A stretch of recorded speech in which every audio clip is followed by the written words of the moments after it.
बुद्ध की पूरी कहानी क्या है? सभी सुख सुविधाओं से युक्त एक कुलीन परिवार में जन्मे बुद्ध ने मानव पीड़ा की समस्या का उत्तर खोजने के लिए अपना सब कुछ छोड़ने का फैसला किया। बोधि वृक्ष के नीचे ध्यान करने के बाद उन्हें ज्ञान प्राप्त हुआ और अंततः उन्होंने अपने संघ की मदद से अपनी शिक्षाओं का प्रसार किया। वह बौद्ध धर्म के संस्थापक बने। गौतम बुद्ध का जीवन एक इस विषय में हम बौद्ध धर्म के संस्थापक गौतम बुद्ध के जीवन पर नजर डालेंगे। गौतम बुद्ध, जिन्हें सिद्धार्थ गौतम और भगवान बुद्ध के नाम से भी जाना जाता है, को बौद्ध धर्म का संस्थापक माना जाता है। उनके अनुयायियों को बौद्ध कहा जाता है। गौतम बुद्ध को आमतौर पर बुद्ध के रूप में भी जाना जाता है, जिसका अर्थ है एक प्रबुद्ध व्यक्ति जिसने पीड़ा और अज्ञानता की स्थिति से मुक्ति पा ली है, निर्वाण की स्थिति प्राप्त कर ली है। गौतम बुद्ध का जन्म पूर्वी भारतीय उपमहाद्वीप के किनारे हिमालय की तलहटी के ठीक नीचे एक राज्य में हुआ था। भगवान बुद्ध का जन्म शाक्य वंश के प्रतिष्ठित परिवार में हुआ था। उनके पिता शाक्य वंश के मुखिया थे और उनकी मां एक कौलियान राजकुमारी थी। गौतम बुद्ध का प्रारंभिक जीवन गौतम बुद्ध का जन्म 623 बीसी में दक्षिणी नेपाल में स्थित लुम्बिनी प्रांत में हुआ था। उनका जन्म हिमालय की तलहटी में रहने वाले शाक्य वंश के एक कुलीन परिवार में हुआ था। शाक्य वंश के मुखिया शुद्धोदन उनके पिता थे, जबकि उनकी माता माया एक कौलियान राजकुमारी थी। ऐसा कहा जाता है कि दरबारी ज्योतिषियों ने भविष्यवाणी की थी कि वह एक महान ऋषि या बुद्ध बनेंगे। बुद्ध के पिता ने उन्हें बाहरी दुनिया और मानवीय पीड़ा से बचाया और बुद्ध हर उस विलासिता के साथ बड़े हुए जो वह चाहते थे। 29 वर्षों तक आश्रययुक्त और विलासितापूर्ण जीवन जीने के बाद बुद्ध को वास्तविक दुनिया की झलक मिली। कपिलवस्तु की सड़कों पर बुद्ध को एक बूढ़ा आदमी, एक बीमार आदमी और एक शव मिला। उनके सारथी ने उन्हें समझाया कि सभी प्राणी बुढ़ापे, बीमारी और मृत्यु के अधीन हैं। ये सुनने के बाद बुद्ध को आराम नहीं मिला। लौटते समय रास्ते में उन्हें एक भटकता हुआ साधु टहलता हुआ दिखाई दिया। उन्होंने समझ लिया कि वह एक तपस्वी बनकर इन सभी कष्टों को दूर कर सकते हैं और फिर उन्होंने कष्टों की समस्याओं के उत्तर की तलाश में अपना राज्य छोड़ने का फैसला किया। बुद्ध का ज्ञान प्राप्ति का मार्ग 3 पीड़ा की समस्याओं के उत्तर की तलाश में। बुद्ध ने अपनी पत्नी को बिना जगाए चुपचाप विदा किया और एक तपस्वी का साधारण वस्त्र पहनकर जंगल की ओर प्रस्थान कर गए। उन्होंने 2 शिक्षकों के साथ काम किया, अलारा कलामा और उद्रका रामपुत्र।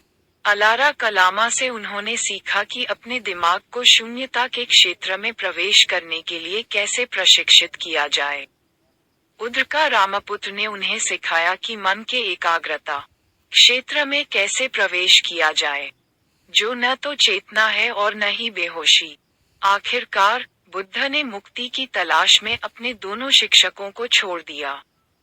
6 वर्षों तक बुद्ध ने अपने 5 अन्य साथियों के साथ चावल के एक दाने खाकर और शरीर के विरुद्ध मन का विरोध करते हुए तपस्या की।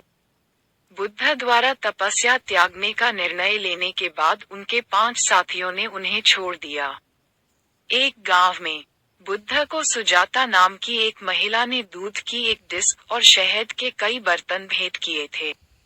इसके बाद वह नैरंजना नदी में स्नान करने गए और फिर बोधि वृक्ष के नीचे बैठ गए, जहां उन्होंने ध्यान लगाया।